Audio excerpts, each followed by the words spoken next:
ડભોઈમાં technological પરિવર્તનથી થતી ડાંગરની લણણીએ ખેત મજૂરોની રોજીરોટી છીનવી. ડભોઈ તાલુકાના ખેતરોમાં હાલમાં ડાંગરનો પાક તૈયાર થઈ ચૂક્યો છે.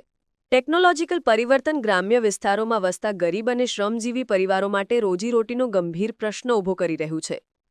ખેતીની કામગીરીમાં હવે મજૂરોને બદલે આધુનિક કોમ્બાઇન હાર્વેસ્ટર મશીનરીનો ઉપયોગ વધી ગયો છે.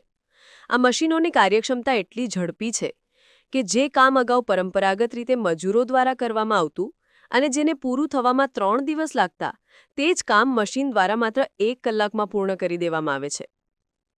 ખેડૂતો ઉત્પાદનની ઝડપ અને ખર્ચમાં થતા ઘટાડાને કારણે આ મશીનરીનો ઉપયોગ વધુ પસંદ કરી રહ્યા છે, પરંતુ તેની સીધી અને નકારાત્મક અસર ગ્રામ્ય અર્થતંત્ર પર પડી રહી છે. મજૂરોની રોજીરોટી છીનવાઈ રહી છે. વર્ષો પહેલા ડાંગર કાઢવાની પ્રક્રિયા સમગ્ર ગ્રામ્ય વિસ્તારમાં રોજગારીનો મુખ્ય સ્ત્રોત હતી.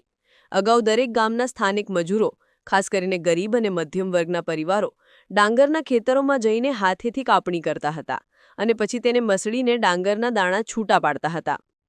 આ કામ આખા પરિવારને લાંબો સમય સુધી રોજગારી પૂરી પાડતું હતું.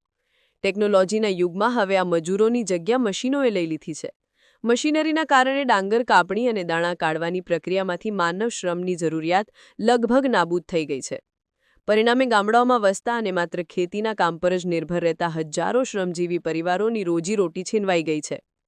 મોસમી રોજગારીનો આ મોટો સ્ત્રોત બંધ થતા પરિવારો માટે આજીવિકા મેળવવાનો પ્રશ્ન વધુ ગંભીર બન્યો છે.